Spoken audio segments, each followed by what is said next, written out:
Then the phoenix, with the egg in its claws, flew up and away. At the same time, a cloud of birds of all shapes and sizes rose up from the earth and flew behind the phoenix, singing together. "You are the greatest of birds! You are our king!" The birds flew with the phoenix to the temple of the sun that the Egyptians had built at Heliopolis, city of the sun. Then the phoenix placed the egg with the ashes inside on the sun's altar.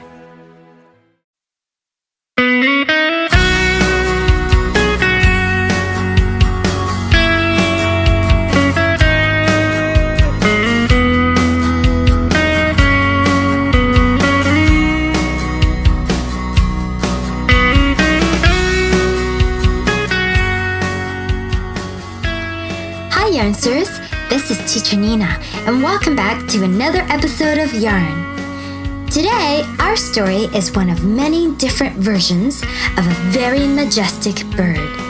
You've probably heard of this bird before, but most likely you've never seen one, because this bird is a very magical bird. It doesn't lay any eggs, and it is reborn again once every 500 years. Today's story is about the beautiful phoenix. You've probably heard that this bird rises out of its own ashes. But have you ever heard the entire story? There are many different versions of this story, and here is one of the most popular one. Ready? The story of the phoenix. There is a bird that lays no eggs and has no young. It was here when the world began and is still living today in a hidden, faraway desert spot. It is the phoenix, the bird of fire. One day, in the beginning times, the sun looked down and saw a large bird with shimmering feathers. They were red and gold, bright and dazzling like the sun itself. The sun called out, "Glorious phoenix, you shall be my bird and live forever. Live forever!" The phoenix was overjoyed to hear these words. It lifted its head and sang, "Sun, glorious sun, I shall sing my songs for you alone." But the phoenix was not happy for long. Poor bird, its feathers were far too beautiful. Men, women, and children were always chasing it and trying to trap it. They wanted to have some of those beautiful shiny feathers for themselves. "I cannot live here," thought the phoenix, and it flew off towards the east, where the sun rises in the morning. The phoenix flew for a long time, and then came to a faraway hidden desert where no humans lived. And there the phoenix remained in peace, flying freely and singing its songs of praise to the sun above.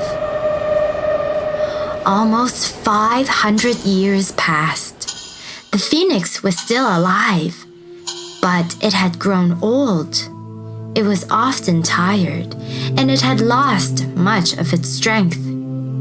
It couldn't soar so high in the sky, nor fly as fast or as far as it was when it was young.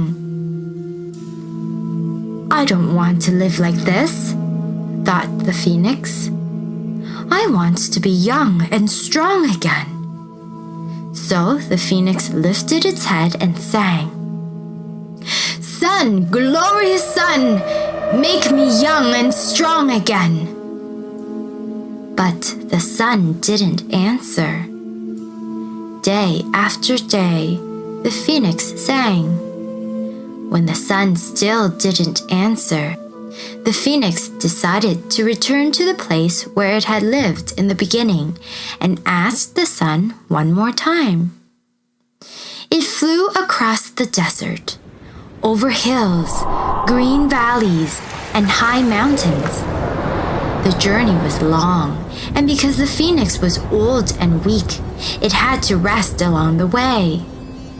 Now the phoenix has a keen sense of smell and is particularly fond of herbs and spices. So each time it landed, it collected pieces of cinnamon bark and all kinds of fragrant leaves. It tucked some in among its feathers and carried the rest in its claws. When at last the bird came to the place that had once been its home, it landed on a tall palm tree growing high on the mountainside. Right at the top of the tree, the phoenix built a nest with the cinnamon bark and lined it with the fragrant leaves. Then the phoenix flew off and collected some sharp-scented gum called myrrh, which it had seen oozing out of a nearby tree. The phoenix made an egg from the myrrh and carried the egg back to the nest. Now everything was ready. The phoenix sat down in its nest, lifted its head and sang, "Sun, glorious sun, make me young and strong again." This time, the sun heard the song. Swiftly, it chased the clouds from the sky and stilled the winds and shone down on the mountainside with all its power. The animals, the snakes, the lizards, and every other bird hid from the sun's fierce rays, in caves and holes, under shady rocks and trees. Only the phoenix sat upon its nest and let the sun's rays beat down upon its beautiful shiny feathers. Suddenly, there was a flash of light. Flames leaped out from the nest, and the phoenix became a big round blaze of fire. After a while, the flames died down. The tree was not burnt, nor was the nest, but the phoenix was gone. In the nest was a heap of silvery gray ash. The ash began to tremble and slowly heave itself upward. From under the ash, there rose up a young phoenix. It was small and looked sort of crumbled, but it stretched its neck and lifted its wings and flapped them. Moment by moment, it grew until it was the same size as the old phoenix. It looked around, found the egg made of myrrh, and hollowed it out. Then it placed the ashes inside and finally closed up the egg. The young phoenix lifted its head and sang, "Sun, glorious sun, I shall sing my songs for you alone, forever and ever." When the song ended, the wind began to blow, the clouds came scudding across the sky, and the other living creatures crept out of their hiding places. Then the phoenix, with the egg in its claws, flew up and away. At the same time, a cloud of birds of all shapes and sizes rose up from the earth and flew behind the phoenix, singing together, "You are the greatest of birds! You are our king!" The birds flew with the phoenix to the temple of the sun that the Egyptians had built at Heliopolis, city of the sun. Then the phoenix placed the egg with the ashes inside on the sun's altar. "Now," said the phoenix, "I must fly on alone." And while the other birds watched, it flew off toward the faraway desert.